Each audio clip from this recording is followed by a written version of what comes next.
मित्रांनो, शालिनी भक्तिसागर कथा आणि शालिनी भक्तिसागर ज्ञान तिघी बी चॅनलमध्ये तुमचं मनपूर्वक स्वागत आहे। श्री अवधूत चिंतन श्री गुरुदेव दत्त श्री स्वामी समर्थ। मित्रांनो, स्वामी महाराज तुमच्या सर्व चांगल्या इच्छा लवकरात लवकर पूर्ण करो ही स्वामींच्या चरणी मी प्रार्थना करते आणि आजच्या या शिवलीला अमृत कथासार या पारायणाला सुरुवात करते। तर बऱ्याच जणांच्या कमेंट्स आल्या होत्या की ताई आम्हाला शिवलीला अमृताचे पारायण करायचे आहे, पण हे पारायण कसे करतात ते आम्हाला सांगा। तर मित्रांनो, या शिवलीला अमृताच्या कथासारमध्ये 15 अध्याय आहेत। तर 15 अध्याय जर आपण रोज ऐकले तर आपले एक पारायण होऊन जातं। तर याच्या नियम आणि अटी काय आहेत? तर याच्या नियम आणि अटी तुम्ही म्हणजे रोज जे जेवण करता सात्विक जेवण करायचे, मांसाहार घ्यायचे नाही आणि नियम म्हणजे रोज ऐकायचेच आहे तुम्हाला हे अध्याय आणि कोणाच्या घरी जाता येईल, उठता येईल, बसता येईल। तर अशा बी कमेंट्स आल्या की ताई आम्ही मग हे पारायण करतो आहे, कोणाचं काहीतरी ऑपरेशन झालं आहे, कोणी आजारी व्यक्ती आहेत, तर आजारी व्यक्तींना काही बंधन काही नियम नाही राहत। तुम्ही देवाचं ध्यान करत आहे तर त्याला काही नाही, असं तुम्ही निसंकोचपणे झोपूनसुद्धा हे अध्याय जे आजारी लोक आहेत ज्यांचं काही कोणाचं ऑपरेशन झालं आहे त्या लोकांसाठी आहेत। जर आपण चांगले स्वस्थ आहेत तर छान हात जोडून बसा देवापुढे, एक तेलाचा दिवा लावा, एक तुपाचा दिवा लावा आणि नक्की प्रत्येक व्हिडिओप्रमाणे प्रत्येक व्हिडिओ जो पण येईल शिवलीला अमृताचा तर प्रत्येक व्हिडिओ श्रवण करण्याच्या अगोदर तुम्ही नाही पण देवाजवळ बसले आहे पण एक पाण्याची बाटली कुठं जिथं मोबाईल ठेवला आहे तिथं पाण्याची बाटली तुम्हाला भरून ठेवायची आहे आणि ते पाणी आपल्या मुलांना, घरात जेवढे मेंबर आहेत तुम्ही सासू सासरे दीर दिराणी आपल्या मिस्टरांना सर्वांना हे पाणी प्यायला द्या। याच्याने खूप फरक पडतो आणि आपल्या चेहऱ्यावर तेज कांती नवीन निर्माण होते आणि ज्या काही तुमचे सर्व दुःख यातना कष्ट जे काही असेल ते कोसो दूर जाईल आणि घरात बरकतीच राहते। मी खूप वारंवार तुम्हाला 2-3 पुराणं ऐकवले तर त्या दोघी तिघी पुराणांमध्ये तुम्ही ऐकलंच असेल की शिवलीला अमृत कसं आलेलं आहे पृथ्वीवर। हे मी आता सांगत नाही, तुम्ही ज्यांनी खूप जणांनी ऐकले आहे माझे व्हिडिओ तर त्यांना माहिती आहे की हा शिवलीला अमृताचे अध्याय कोणी पृथ्वीवर आणलेले आहे आणि काय एवढं महत्त्व आहे ह्या पारायणाला। तर हे असे पारायण करायचे आहे तुम्हाला। रोज 15 अध्याय हे जसे जसे येतील, एक दिवसात 1 येवो, एक दिवसात 2 येवो, तर यांचे संपूर्ण अध्याय ऐकले, जेवढे 15 अध्याय ऐकले म्हणजे एक पारायण झालं। 15 अध्यायांमध्ये आपली इच्छा तुम्ही बोलून द्या। ज्यावेळेस पहिला व्हिडिओ येईल त्यावेळेस की शिवशंभो माझी ही इच्छा पूर्ण करतं। शिवशंभो नक्की आपली इच्छा पूर्ण करतात। फक्त पाहिजे काय? विश्वास आणि श्रद्धा अटूट राहिली तर महादेव भोळा साम सदाशिव आपल्या भक्तांवर खूप लवकर प्रसन्न होतो। भोळा साम सदाशिवाची थोडं शिव सुद्धा हे नाव म्हटलं तरी पण भोळा साम सदाशिव आपल्या सर्वांवर प्रसन्न होईल आणि भोळा महादेव तर सर्वांवर प्रसन्न होतो। भोळा महादेव फक्त भोळ्या भक्तीचा भुकेला आहे, म्हणून सर्वांनी हे पारायण ऐकण्याचे करावे। दिवाळीच्या अगोदर जर आपले पारायण झाले तर अतिउत्तम, तर आपल्या घरात लक्ष्मी भरभराटून देऊन जाते। ह्या अध्यायाने जो कोणी व्यक्ती आजारी असेल त्याचा आजार पण नाहीसा होतो, ज्याला मुलं बाळं होत नाही त्यांना मुलं बाळं सुद्धा होतात। आणि दररोज जर तुम्हाला पारायण एकच अध्यायाचं पारायण करायचं, एकच अध्यायाचं पारायण म्हणजे शिवलीला अमृताचा 11वा अध्याय। या अध्यायाच्या पारायणाने 3 महिने 4 महिने 1.25 महिना किती बी दिवस तुम्ही रोज अध्यायाचे पारायण केले तितके आपल्या घरात धनधान्याची बरकती बनून राहते। तो अध्याय रामबाण इलाज आहे, सर्व इच्छा पूर्ण करणाऱ्यावर रामबाण इलाज आहे आणि सर्वच अध्याय एवढे छान छान आहे की प्रत्येक इच्छा लवकरात लवकर पूर्ण करणारी आहेत। तर आता काही जणांच्या कमेंट्स आल्या ताई मग तुम्ही प्रदोष कालला सांगतात की प्रदोष कालला शिवाची पूजा करा, शिवाचा अभिषेक करा, शिवाचे अध्याय ऐका, तर आम्ही जेवण करून नाश्ता करून ऐकले तर चालेल का? काही हरकत नाही, तुम्ही जेवण करा, नाश्ता करा, ब्रेकफास्ट करा, काही पण तुम्ही जे खायचं असेल नॉनव्हेज सोडून जे खायचं असेल ते खा। फक्त काय पाहिजे तुमच्याजवळ? तुमची श्रद्धा आणि विश्वास। शिव काही म्हणत नाही की तुम्ही उपाशीच राहायला पाहिजे आणि उपासच करायला पाहिजे, उपाशी पोटी राहा, तसं काही हरकत नाही। तुम्हाला जे खायचं आहे सर्व पोट भरून जेवण वगैरे करून बी तुम्ही शिवाचे अभिषेक करू शकता।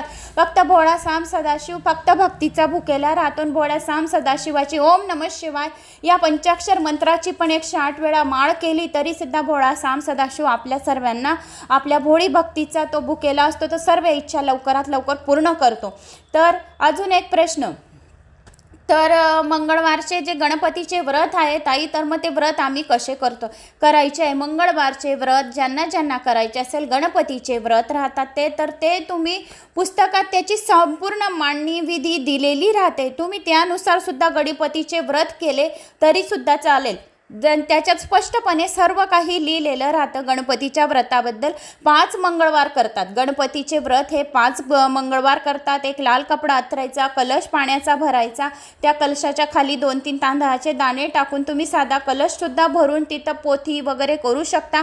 आणि तिथे 1 सुपारी 2 सुपारी जे पुस्तकात लिहिलेलं असेल त्याच्यात, तर तसे तुम्ही करू शकता. कोणी सुपारीचे व्रत करतो, कोणी गव्हाच्या ढिगाचे व्रत करतो, कोणी तांदळाच्या ढिगाचे व्रत करतो.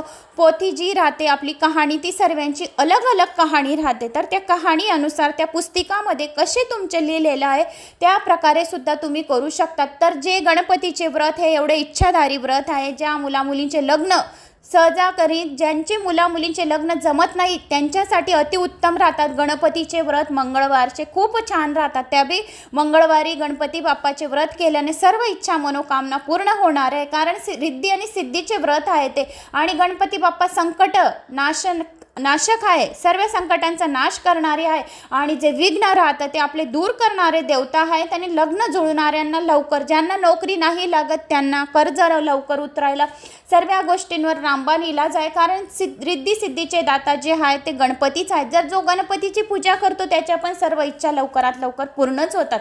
तर आता आपण आज येऊया आपल्या अध्यायावर.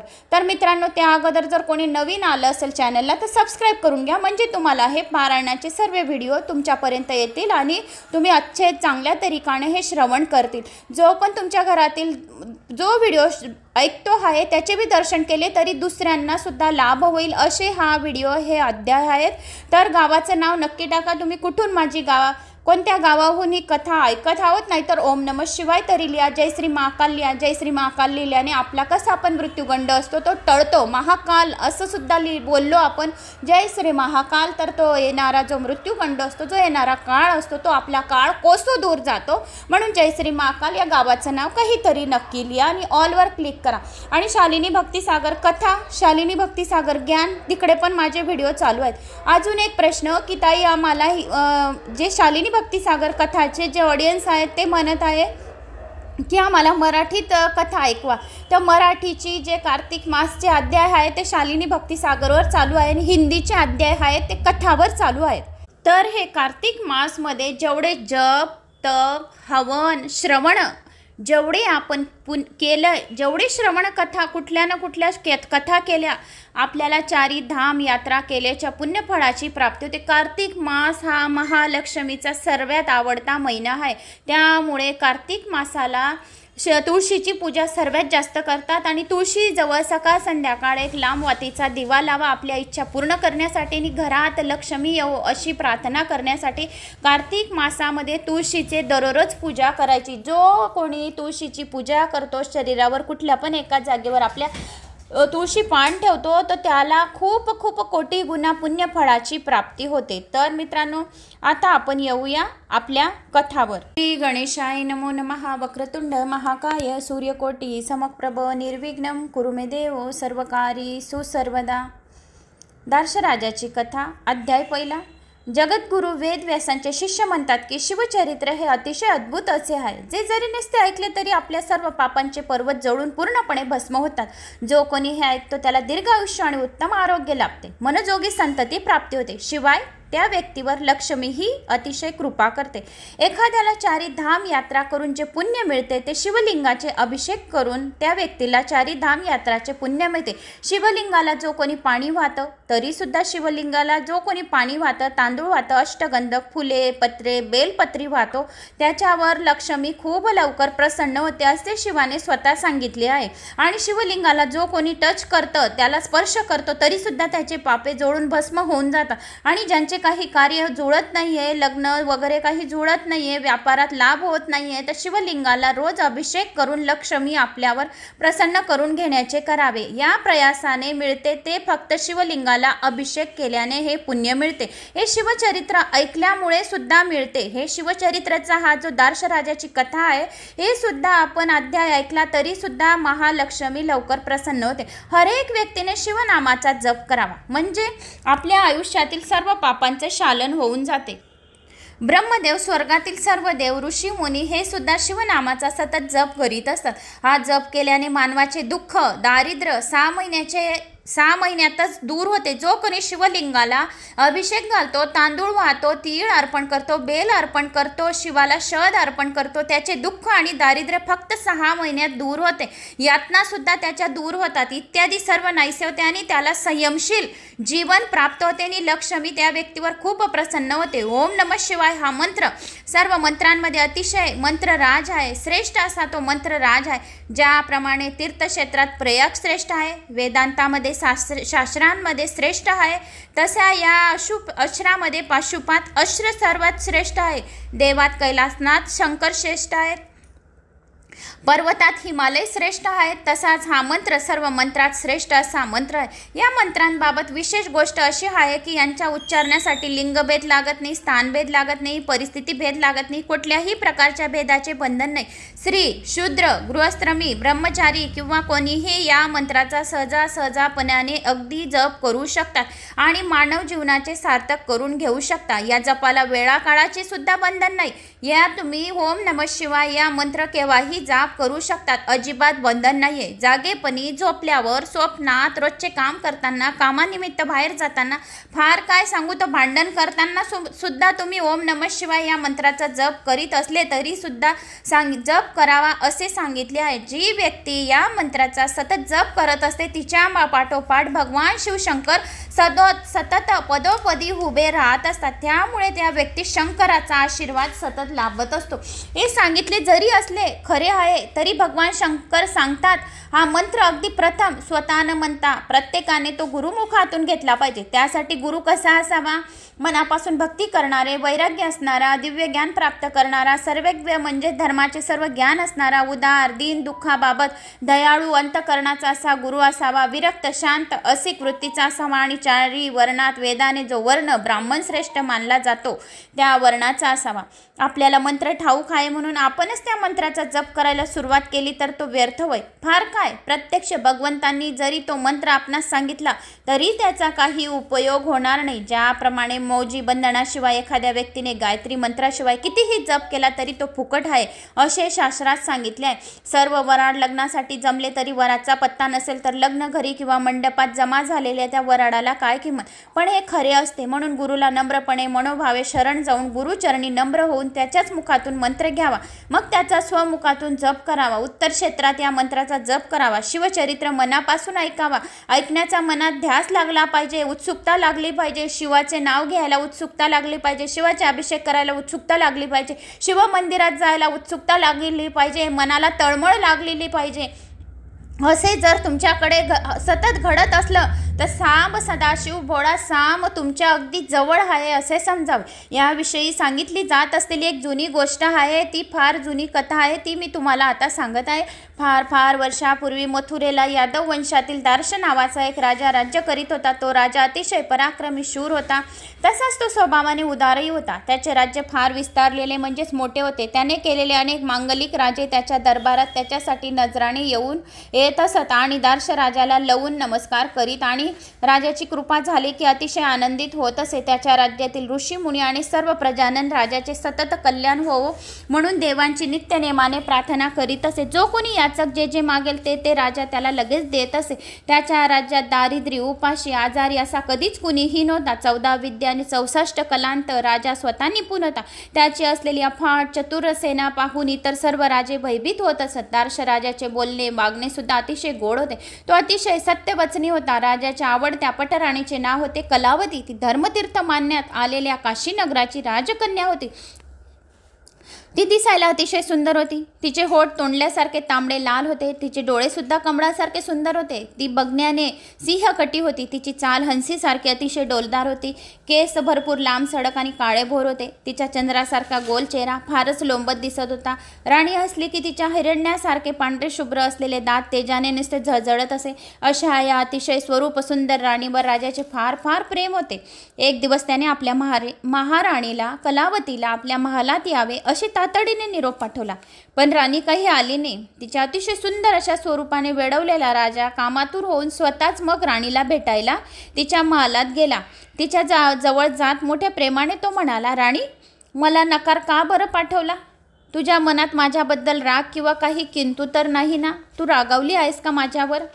ये अशी मला भेट. आपल्याला चांगला रूपसंपन्न गुणवान पुत्र असावा असे तुला नाही वाटत का? राणीने राजाचे हे बोलणे ऐकले. त्याबरोबर गोड हसून राणी म्हणाली, महाराज, आपण माझे नाथ आहात, प्राणप्रिय पती आहात. आपली आज्ञा पालन करणे हे माझे कर्तव्य आहे. पण तरीही ती मी मानली नाही, कारण सध्या मी शंकराचे व्रत करत आहेत, म्हणून मी व्रतस्थ आहे. जो कोणी शंकराचे व्रत करतो तो संभोग करत नाही. व्रतस्थ रोगी, गर्भिणी, वृद्ध. जो व्रतस्थ असतो, रोगी असतो, गर्भिणी राहतो किंवा वृद्ध आहे, अशक्त व्यक्ती, ऋतुस्थानात असलेली स्त्री पतीने नेहमी दूरच ठेवावी असे शास्त्रात सांगितले आहे. ज्यावेळी स्त्री पुरुष दोघेही मनाने अतिशय आनंद असतील, चिंताविरहित असतील, तोच दिवस पर्वकाळ किंवा व्रताचा दिवस नसेल, तरच त्यावेळी पंचपक्वानांचे जेवण करून मोठ्या प्रीतीने एकमेकांनी प्रेमरसाचे प्राशन करावे. हा राजधर्म आहे. मी आज आपली आज्ञा मोडली त्याबद्दल मला क्षमा असावी. पण दार्श राजा कामाने अतिशय आंधळा झाला होता. अशा तऱ्हेला कामांतुराला कोणाचे भय किंवा लाज नसतेच. राजाने राणीचे काही म्हणणे न ऐकता जबरदस्तीने राणी कलावतीला एकदम आपल्या बाहुपाशात ओढले. पण तेवढ्यात झाली अशी गंमत, एखाद्या अतिशय उष्णतेने तापलेल्या लोखंडाला खांबाने मिठी मारल्यावर जसे सर्व अंग भाजावे तसे सर्व अंग राजाचे भाजले. त्या सरशी कलावतीला एकदम दूर सारून दिले राजाने. तिला विचारले, राणी, हा काय प्रकार आहे? आम्हाला याची अगदी स्पष्टपणे खुलासा हवा आहे. मग राणी कलावती नम्रपणे राजा दार्शास म्हणाली, महाराज, आपण रागवू नका. मी सारं काही आपणास स्पष्ट करून सांगते. दुर्वासा मुनी हे माझे गुरु आहेत. दुर्वासा मुनीबद्दल मी तुम्हाला खूप वेळा काही सांगितलेले आहे. दुर्वासा मुनी खूप मोठे गुरु आहे. दुर्वासा नावसुद्धा आपण ऐकलो तरीसुद्धा आपले सारे पाप जळून भस्म होतात. तर दुर्वासा गुरु हे माझे गुरु आहेत. त्यांनी मला जप करण्यासाठी शिवपंचाक्षर मंत्र दिला आहे. त्या मंत्राचा सध्या मी अहोरात्र जप करते आहे. मी संपूर्णपणे शुद्ध आहे. माझा सर्वांग चंद्राप्रमाणे अतिशय शीतल आहे. पण महाराज, आपली काया आपल्या मनात निर्माण झालेल्या पापामुळे अपवित्र झालेली आहे. आपण कधीही चुकून सुद्धा शंकराची पूजा अर्चना केली नाही. अभक्षण, अधूनमधून भक्षण केलेले आहे. गुरुकृपेमुळे मला आता त्रिकाल ज्ञान प्राप्त झालेले आहे. आपल्या हातून कधीही कोणत्याही प्रकारे गुरुसेवा झालेली नाही. तेव्हा राज्य उपभोगानंतर आपल्या नशिबी खूप नरक यातना आहेत, हे अगदी सत्य आहे. असे कलावती राणीने राजाला सांगितले की तुम्ही काहीच पूजा पाठ केलेली नाही, गुरुकृपेमुळे काहीच केलेले नाही आहे. तर तुम्ही ज्या वेळेस मेल्यानंतर तुम्हाला खूप नरक यातना भोगाव्या लागणार आहेत. दार्श राजा कलावतीचे बोलणे अगदी बारकाईने लक्षपूर्वक ऐकत होता आणि आपले दोष आता त्याला स्पष्टपणे दिसत होते. कलावतीचे बोलणे ऐकून आता त्याचे मन पश्चातापाने पावन झाले होते. म्हणून गंभीरपणे तो कलावतीला म्हणाला, प्रिय कलावती, तू मला तो शिवमंत्र दे, म्हणजे आज पर्यंत मी जी जी पापे केली आहेत जाणते अजाणतेमुळे ते त्याचा पूर्णपणे नाश होईल. त्या योगे माझ्या जीवनाचे सार्थक होईल. तेव्हा राणी कलावती राजा दार्शास म्हणाली, महाराज, तुम्ही माझे सर्वस्व आहात, नाथ आहात. मी तुमची दासी आहे. धर्माप्रमाणे तुम्हीच माझे गुरु आहात. तेव्हा मी तुम्हाला धर्मचरणाचा विरोधी वर्तन करून मंत्र देऊ शकत नाही. तर मग मला मंत्र मिळवण्यासाठी मी काय करायला हवे? नाथ, मी सांगते ते नीट ऐका. यादव कुळात गर्गमुनी नावाचे श्रेष्ठ ऋषी आहेत. ते अतिशय विद्यावंत आहेत. तेव्हा आपण आता त्या गर्गमुनींना शरण जा आणि त्यांच्याकडून स्वतःसाठी शिवमंत्राची दीक्षा घ्या. कलावती राणीने नम्रपणे म्हणाली. राणीचे बोलणे ऐकून झाले आणि मग राजा आपल्या राणीसह गर्गमुनीच्या आश्रमात जाऊन दाखल झाला. आपल्याकडे एक महान राजा येत आहे हे पाहून गर्गमुनी त्या दोघांना सामोरे आले. राजाने त्यांना साष्टांग नमस्कार घातला व हात जोडून नम्रपणे गर्गमुनी समोर उभा राहिला. महाराज, आपण स्वतः काय येणे केले? गर्गमुनींनी त्यांना विचारले. गुरुराज, आपण मला शिवदीक्षा द्या, मंत्र द्या. मी पापी आहे, माझ्यावर कृपा करा. अशा तऱ्हेने राजाचे अत्यंत नम्रतेचे बोलणे ऐकून गर्गमुनींनी त्यांच्या पाठीवर ममतेने हात ठेवला. तेव्हा राजाला अतिशय धन्य वाटले. त्या दिवशी राजाने मुनींच्या येथेच मुक्काम केला. दुसऱ्या दिवशी गर्गमुनींनी राजाला पवित्र अशा यमुना नदीत स्नान करून येण्याची आज्ञा दिली. मुनींनी केलेल्या आज्ञाप्रमाणे राजा व राणी यमुना नदीमध्ये स्नान करून बाहेर आले. मग एका अतिशय भव्य वृक्षाखाली गर्गमुनींनी दोघांकडून विधिवत यथासांग शिवाचे पूजन करून घेतले. राजा राणीने भगवान शंकराला हिरे माणिकांनी अभिषेक केला. उत्तम वस्त्रे, दागदागिने, भरपूर दक्षिणा दिली आणि मग गुरुची मनोभावे पूजा केली. जणू काही कुबेरानेच भांडार इथे ओतले आहे. तेथील अपूर्व असं दृश्य पाहू वाटू लागले. गर्गमुनींना दार्श राजाने अतिशय नम्रपणे लवून नमस्कार केला. गुरुंनी राजाला प्रेमतिशयाने अलिंग दिले. त्याच्या मस्तकावर आपला उजवा कृपाहस्त हात ठेवला. प्रसन्न होऊन राजाला शिवमंत्र सांगितला. त्याबरोबर दार्श राजाच्या हृदयात ज्ञानरूपी चंद्र तेजाने प्रकाशित झाला व मनामध्ये असलेला आतापर्यंतचा अज्ञानाचा अंधार नाहीसा झाला. राजा जसा तसा मंत्राचा अहोरात्र जप करू लागला. तसे तसे राजाच्या शरीरातून वास करून आले असलेले पापरूपी जे कावळे होते ते बाहेर पडू लागले. जो जो ओम नमः शिवाय असं बोलेल त्याच्या शरीरातून पापरूपे कावळे बाहेर पडत असतात आणि पुण्यमय होत असते त्यांचे शरीर. असे तर काहींचे जळून भस्म झाले, काहींचे तर पंख जळाले, काहींचे तडफडत राजाच्या शरीरामधून बाहेर पडले. थोडीशी ठिणगी पडली, काट्याच्या रानाचे रान जळून संपूर्ण खाक झाले. त्याप्रमाणे शिवमंत्राने राजाची आजपर्यंतची सर्व पापे जळून भस्म झाली. फक्त शिवमंत्राने, कुठल्या मंत्राने राजाची पापे जळून भस्म झाली? ओम नमः शिवाय. या अनुभूतीमुळे राजाला सुद्धा खूप काही आश्चर्य वाटले. न राहून राजाने ऋषींना प्रश्न केला, गुरु महाराज, माझे तन मन मला आता खूपच निर्मळ झाल्यासारखे वाटत आहे. हे कशाने बरं असे झाले असेल? राजाने निष्पापाने विचारले. तेव्हा गर्गमुनी राजाला म्हणाले, राजा, तुझ्या शरीरात वास करून असलेली अनंत जन्माची महापापे कावळ्याच्या रूपाने तुझ्या शरीराबाहेर निघून गेली आहेत, म्हणून तुला अशा तऱ्हेची अनुभूती झालेली प्राप्त झाली आहे. मग राजाने गुरुला पुन्हा अतिशय आदराने नमस्कार केला व म्हटले, गुरु महाराज, आपण खरोखरच धन्य आहात. आपण दिलेला पंचाक्षरी मंत्र सुद्धा खरोखर धन्य आहे. आपण मला संपूर्णपणे पावन केले. इतके दिवस काम, क्रोध, लोभ, मत्स्य, गर्व, अहंकार या महाभूतांच्या तडाख्यात मी सापडलो होतो. तसेच अशा आकांक्षा, तृष्णा, कल्पना, इच्छा, वासना या जखनी मला रात्रंदिवस छळत होत्या. माझा या सर्वांनी केलेला तो सर्व छळ आता थांबला आहे. खरोखर सहस्र जन्माचे ज्ञान आपल्यामुळे मला प्राप्त झाले. माझी सर्व पापे आता जळून गेली आहेत. महाराज, आता मी माझ्या पापांचे वर्णन काय करू?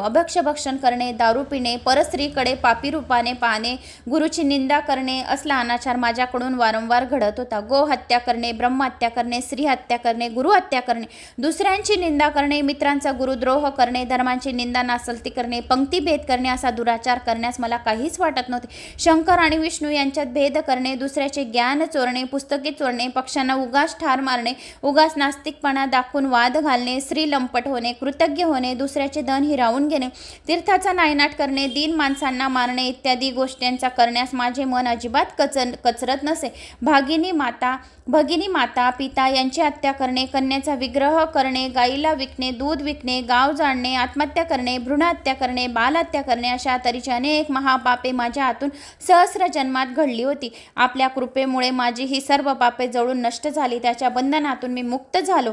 त्याच्या शिव मंत्राने नाश झालो आहे. माझ्या पदरी थोडेफार पुण्य होते म्हणून मला हा मानव जन्म मिळालाय. गुरुकृपेमुळे मला ज्ञान प्राप्त झाले. मानव जन्माचे आज खरोखरच सार्थक झाले. असे म्हणून राजाने पुन्हा एकदा गुरुला नम्रपणे नमस्कार केला. सर्व प्रकारे दान दक्षिणा देऊन संतुष्ट केले. अशा तऱ्हेने आपल्या जवळपास गुरु असून त्याचे जे अनुग्रह घेत नाही, तसेच गुरु संकटात असताना स्वतःच मजेत राहतात, अशा ज्ञानरूपी गुरु कसा काय प्रसन्न? काही असे म्हणतात, गुरुला तन्मन धन अर्पण काय करून मिळणार आहे? गुरु थोडा शाश्वत आहे, त्याला काय अमरत्व प्राप्त झाले आहे, तोही नाशवंत आहे. पण असे जे म्हणतात त्याचे मिळवलेले ज्ञान, वैराग्य, शास्त्रपठण सर्व काही व्यर्थ गेले आहे असे समजावे. कारण ज्या मापाने तांदूळ मोजतात त्या मापाला तांदळाचा काहीच लाभ होत नाही. असे व्यवहारात आपण नेहमीच पाहत असतो. घाण्यात ऊसाचा रस काढला तर त्या घाण्याला ऊसाची चव अजिबात कळत नाही. तसेच भांड्यात साखर भरून ठेवली, त्या भांड्याला साखरेची गोडी थोडी सुद्धा समजत नाही. त्याचप्रमाणे जगामध्ये गुरुला न मानणाऱ्या माणसाची स्थिती होत असते. हे सतत लक्षात ठेवले पाहिजे. आता ओम नमः शिवाय या शिवमंत्राचा उपदेश घेतलेला दार्श राजा तसा नव्हता. त्याने गुरुला पूर्णपणे संतुष्ट केले ना आता आपल्या कलावती राणीसह तो आपल्या घरी परतला. राणी कलावतीने अशा तऱ्हेने आपल्या पतीचा खरोखर उद्धार केला. राजाने शिवमंत्राचा जप देखील सदोसद चालू ठेवला. त्यामुळे त्याच्या राज्यातून रोग, मृत्यू, दुष्काळ सर्व कायमचे पळून गेले. कुणी दुःखी राहिले नाही. संतुष्ट झालेल्या दार्श राजाने कृतज्ञतेने कलावतीला मोठ्या प्रेमाने आलिंगन दिले. पूर्वाच्या राज्याच्या पूर्वीच्या राजाच्या स्वर्गातला जाळून काढणाऱ्या तिच्या मृदू स्पर्शातून आता चांदण्यांचा शीतल असा छिडकाव होत होता. यथा राजा तथा प्रजा म्हणतात त्याप्रमाणे त्या राजामुळे त्याची सर्व प्रजा ही शिवपूजन, शिवकीर्तन, सतत शिवमंत्राचे जप करू लागली. घरोघर रुद्राभिषेक व्हायला लागले. ब्राह्मण भोजन, मंत्र जागरण होऊ लागले आणि सर्व प्रजानन सुखी झाले. अशा तऱ्हेने भवमुक्त झालेल्या दार्श राजाची ही गोष्ट जो नित्य ऐकतो, नित्य वाचतो, कोणाला सांगतो त्याच्यासाठी शंकर पाठीराखा असतो. त्याच्या संसार सुखाचा होतो. त्याच्या घरात सुख, समृद्धी, यश, कीर्ती, धनधान्य मिळते आणि दार्श राजाप्रमाणे संसाराच्या सर्व व्यापातापातून, सर्व संकटापासून त्याची मुक्तता होते. तर अशी ही दार्श राजाची कथा मी तुम्हाला पहिला अध्याय मित्रांनो सांगितला आहे. तर मला अशी आशा आहे की तुम्हाला हा माझा पहिला अध्याय आवडला असेल. आवडला तर एक लाईक नक्की करा, चॅनलला सबस्क्राईब करा. तुम्ही कुठून माझी कोणत्या गावाहून ही कथा ऐकत आहोत तुमच्या गावाचं नाव नक्की करा. माझा आत्मविश्वास वाढवण्यासाठी एक कमेंट्स नक्की करा आणि जास्तीत जास्त जणांना शेअर करा. शेअर केलेल्याचे पुण्य पण तुम्हालाच मिळेल. तर आपल्या नातेवाईकांमध्ये, व्हॉट्सॲप ग्रुपमध्ये, फेसबुक, इंस्टाग्राममध्ये शेअर करायला मदत करा आणि तुम्ही कुठून कथा ऐकत आहोत ते नक्की लिहा. तर जय श्री